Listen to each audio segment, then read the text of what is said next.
Okay, this is the test review for the scientific method, density, and sliding decimal, and lab equipment. So those 4 topics that we have to be prepared for. So the first thing that we have to discuss is the scientific method. And on the test, the scientific method will be arranged in the first part, which is to ask a question. So it's going to give you a scenario where the first word is ask a question. Remember, in order to do that, you have to make an observation that leads to a question.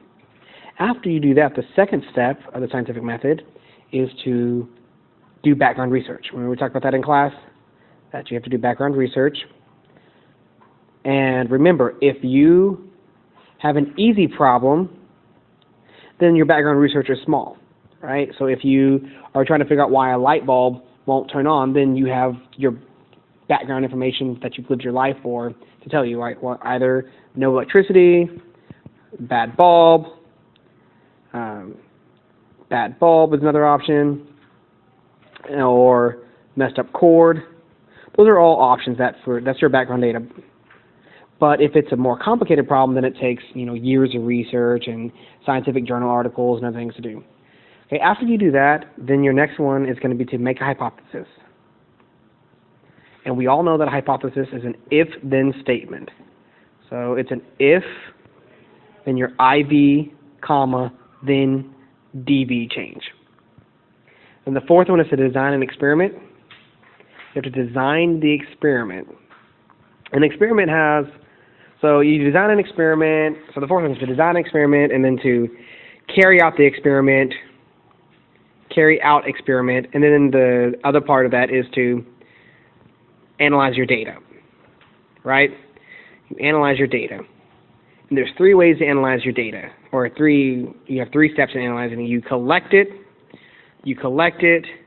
you put it tables, and then you draw graphs, right? And there's 3 kinds of graphs. There is a line graph, a bar graph, and a pie graph. And it depends on the kind of graph that you are going to use, depends on what the information is. If you're doing a trend, it's a line graph. If you see the words comparison, you know it's going to be a bar graph. And if you are trying to compare, or if you're going out of a hole, that's going to be a pie graph or a circle graph. They mean the same things. Okay? And then the fifth one is going to be, or the 5th step is going to be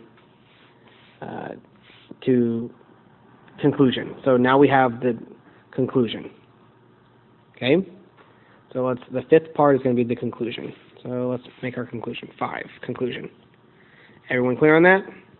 Now, to clear up some items, so it's to clear up some ideas or problems that we have with the 5 steps. So we say 5 steps, and then, so you have 1, ask a question, 2, do background research, 3, come up with a hypothesis, 4, design an experiment, and 5, formulate a conclusion or determine your conclusion.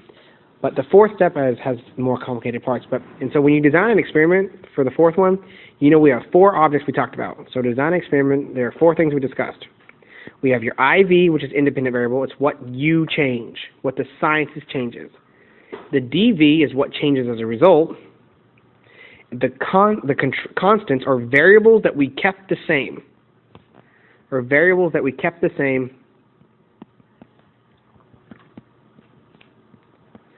I mean, they could have changed, but we kept it the same. And then finally is your control. It is a trial. A control is a trial that receives no variables. Okay, so you'll have those kinds of questions on the test. Next is next thing we're going to discuss for this is going to be the density. Let's do some quick density problems. Follow along. Use the density triangle to help you out with this. Let's do a sample problem. Let's make something up. If I have a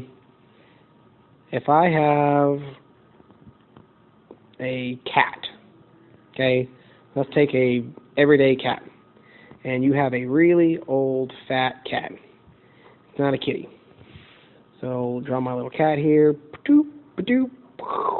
Smiley face. Cat boo boo. Doop. There's my cat. And the cat is going to weigh, so it's about 5 pounds. So 5 pounds. So that's going to make it about roughly 2.3 kilograms. Okay? You have 2.3 kilograms. And let's say that its volume, we stick it in a tub. We take this cat and we stick it into a tub that we measured before, and it displaced, the tub originally read 3 liters, and then once the cat was dropped in there, the water raised to 6 liters. So what was the volume of the cat? Again, looking for this. This is going to be on the test, where we're not going to give you the volume. You're going to have to calculate the volume based on how much the water was moved up. So if the water was originally 3, and now when the cat was placed in, it was moved to 6, that means the cat took up 6 minus 3 liters, and that cat has a volume of 3 liters. You understand? Okay, so let's keep in mind. So the mass of the cat was 2.3 kilograms. The volume of the cat was 3 liters. And so we use the guess method to do our math. So we have, and I want the density. So you have to calculate the density. So guess. So our givens are, and remember, the mass is not just 2.3, it's 2.3 kilograms. If you don't put that, then your mass is wrong. Your volume is not 3. Your volume is 3 liters. You have to have your units. And your unknown is density. Your equation is going to, if you don't know, then use the density triangle. M over D times V, right? So we're looking for density, right? So we cover the density up, and it is M over V. So let's go ahead and do the math then. D equals M divided by V. And remember, the first S is going to be in the guess method is to substitute. So substitute. Did we change the D value? No, we did not. An equal sign? No, we did not. M? Yes, we did. Our M was 2.3 kilograms. If you just put 2.3, the answer is wrong. Did we change our division bar? No, we did not. And we put our volume, and our volume is going to be 3 liters. So let's go ahead and do the math there. 2.3 divided by 3 is going to give me 0.766, or 0.77 repeating. So my answer is going to be, my density equals 0.77 kilograms per liter. Are you good on that? Okay. So let's clear all this off now. Okay, now let's do the sliding decimal method. Sliding decimal. I want to convert now that cat over there that we had. It was 2.3 kilograms. Okay, that was 2.3 kilograms. I want to calculate that into milligrams. I want to do that. So what do? First step. Remember, first I figure out my exponents. My exponents based off of my prefix. Do I have a prefix here and do I have a prefix there? Yes. Remember the kilo prefix, let's go, your standard is going to be 10 to the 0. 10 to the 0, right? And then you go up, up, up. Your first one is going to be your deca, dk, and it's going to be 10 to the 1. Your second one is h, and that's 10 to the 2, that's hecto. And your third one is going to be kilo, and that's 10 to the 3rd. Okay? You go back the other way.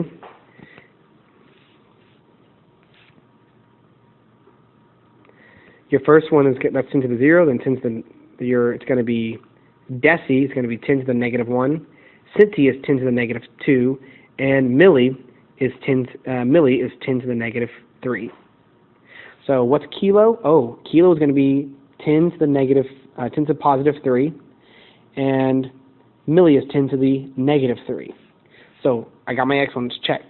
Second step is to figure out how much bigger or so it is. Did my unit get bigger or did my unit get smaller?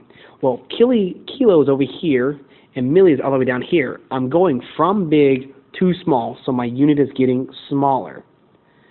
And since we have to balance it out, if my unit gets smaller, then my number has to get bigger. So about how much bigger, though? Well, I went bigger by, my number has to get bigger by 6 decimal places, because that's what each, so think of it like a number line, from negative 3 to 0 to positive 3. So that's -3 to 0 is 3, and another 3 more is +3 is a total of 6 decimal places. So my number has to get bigger by 6 decimal places. So I come over here, and I make it 2.3, and have to move it 6 decimal places. 1, 2, 3, 4, 5, 6. So 1, 2, 3, 4. So my number is going to be 2,300,000. So 2,300,000 milligrams. It was the size of my cat. Okay, let's get into, that was a sliding decimal method. If you need help, come up with your own problems and then do it that way. I have sample problems on another YouTube video, so use those. Now let's go into different parts of the lab equipment.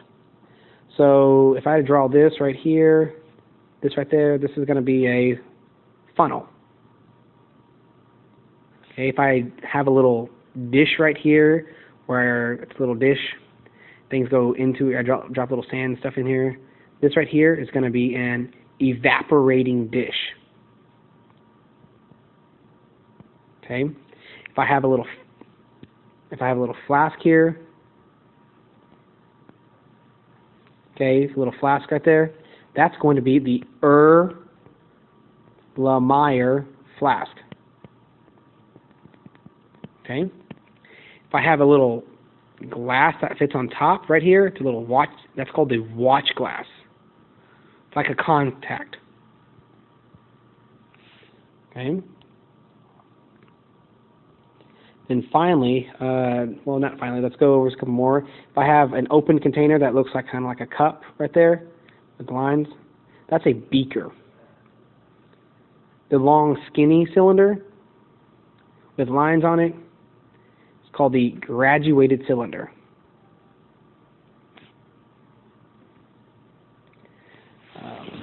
The wired gauze, when it was a wire, blah, blah, blah, blah, and you burn things on it, there's a wire gauze. The ring with the little stand on it that came out, that was a ring stand.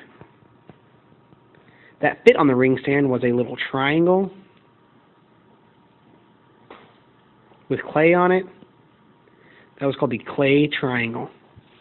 Little teacup cone thing that we saw with the lid on that one, that was called a crucible. Okay, so that's about a couple of them. So watch this video over, look for some more problems to go to my other videos. Thank you, and good luck on this.